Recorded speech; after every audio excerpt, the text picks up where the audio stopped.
It is June the 13th, 2021. I'm Andy, and this is the Minorcan Mullet Report from the Golden Ray Rec Site in the St.simons Sound, and also EDISTO Beach, South Carolina. Here we are. This is the crew. We're loaded up.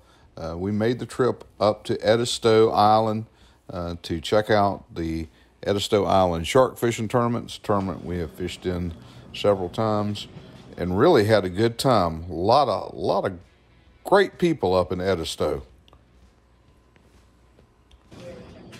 Y'all do kayak trips and all that stuff out of here as well, don't you? What do y'all do with the EDISTO? I mean, if you were coming into town looking for something to do. We do kayak tours, kayak rentals, ace fishing tour, Otter Island trips, fishing charters, inshore, offshore, bike rentals, golf cart rentals, you name it, we got. All right, let me ask you this. How would you say things have been since the pandemic kind of opened back up? Better than normal. Better than normal. People are coming to the beach here at EDISTO. We've been extremely busy. That's awesome. That is awesome. Appreciate it, y'all.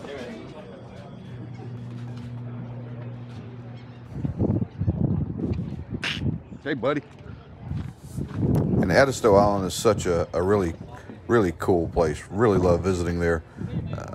Gene Taylor, Jimmy Bill, on EDISTO Island. They're all part of the Minorcan Mullet Navy. Had a chance to talk with them a little bit. It was a grand trip for us.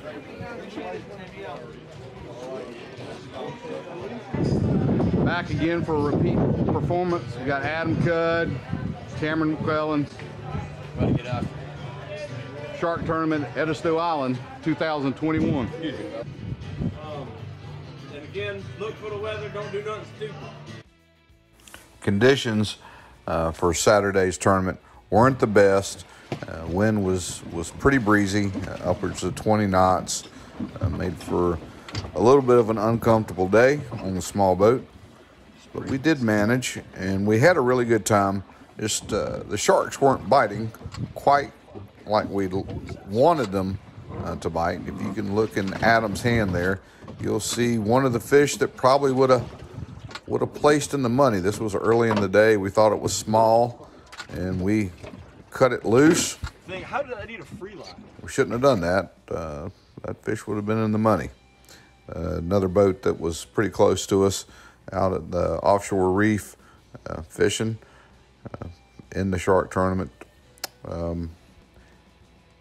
Good day, but you can see that boat rolling around out there. It was just a little bit rough.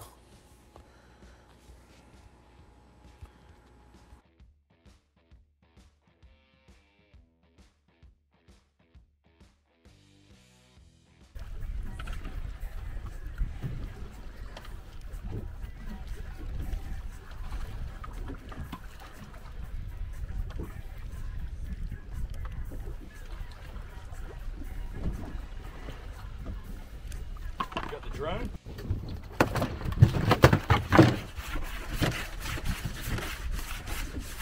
A weasel.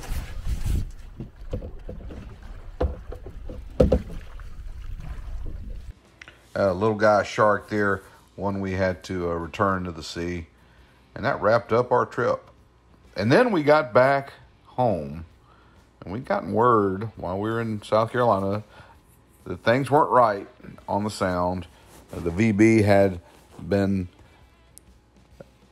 unattached. The cutting chains were taken away, and the VB had been backed off the wreck. So anytime that we hear something like that's going on, we know there's going to be a significant delay. And so we made it out today and kind of took a look, see what was going on.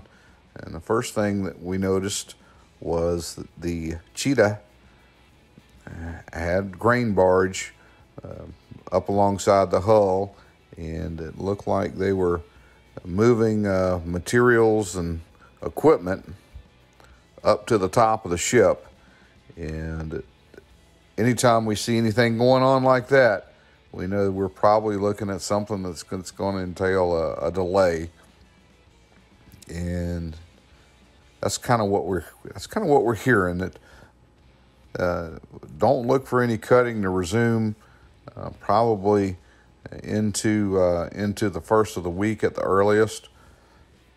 It looks like additional cutting on the ship towards that area of sections 4, 5, and 6 are really going to be delayed, as it appears that they're getting ready to engage in some work up on top of the ship, and we'll explain some of that a little bit later on, just why we think that's going on.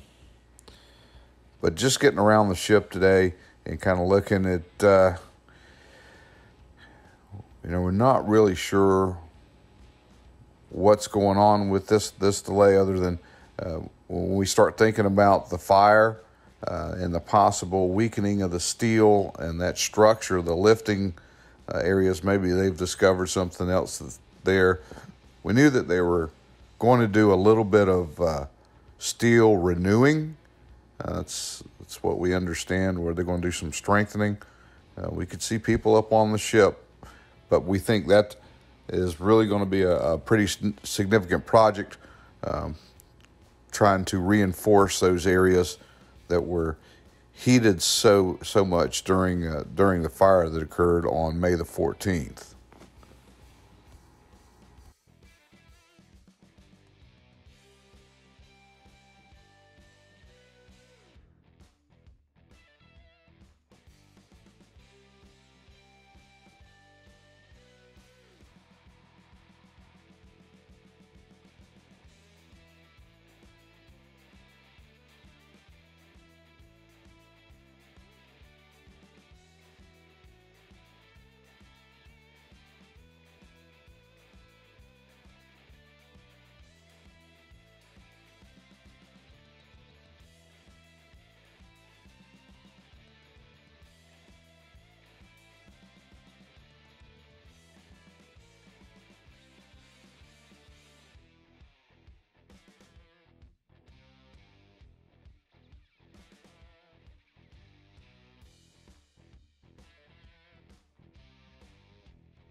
Now, getting back to the site after a couple days gone away, of course, the biggest thing we've noticed right away is the VB has been pulled back away from the ship. And anytime we see that, of course, we know there's going to be a delay. One thing we did notice was that the offshore cutting block off the VB was down on the work barge. They have the work barge underneath the VB, and it looks like maybe something is being done to that work block, maybe an inspection or maybe some sort of maintenance on that cutting block on this offshore side. But one thing we could really see since the VB's been pulled back is that cut line for this section 3. And we've got a couple close-ups coming up, and you can kind of see that chain line as it goes up, how it kind of makes a little jog. And we think that is part of that when they originally unstrapped the VB and started trying to steer that chain by kind of moving the VB a little bit to try to avoid some of that structural members that were inside the ship. We think that you can see that pretty clearly and how that chain kind of moved through and progressed through that area as it made its cut. Personnel, again, on top of the ship, receiving material and off the crane, and it looked like this process was ongoing. We've had a little bit of weather yesterday at home, from what I understand, and it looks like today is another round of afternoon thunderstorms. We don't know how that's going to affect those guys working out. We can imagine that anytime you're out on a open body of water with such a large steel structure around, the threat of lightning strikes probably always there. Certainly wishing them all the safety we can, and hopefully they're taking cover as some of these storms roll through. There, yeah, you can see that cut line. You can kind of see how it just kind of jogs, makes a little turn right there as it's going up through the cut.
It's going to be interesting to see how this progresses because this material, it appears to be some sort of cribbing, some sort of wood product that they're loading up on top of the ship here. That seems to be our best guess of what this looks like. So it's going to be interesting how this material is used in the salvage operation. You would have thought there'd been more steel structure placed back, but obviously this looks like it's going to be interesting as it progresses.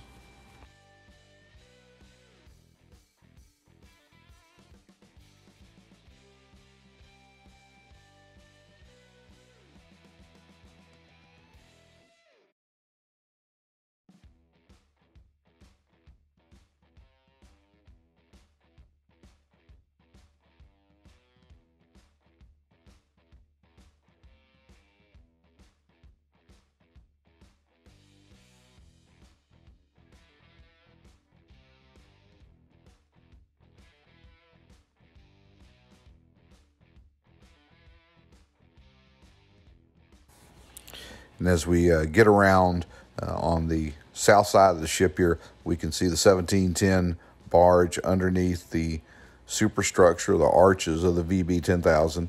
And this is the same barge that we've seen after every cut has come in for its maintenance of the VB. And then again, anytime they've had any trouble with the cutting system, the 1710 seems like it's brought out so that they can work on these blocks. They place them down on the deck and they can get in there and service those. But that looks like what's going on here again. We'll keep an eye out, and hopefully this maintenance period won't take that long.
Now, this is the part we saw today that makes us think that this is going to be a little bit more of a drawn-out event.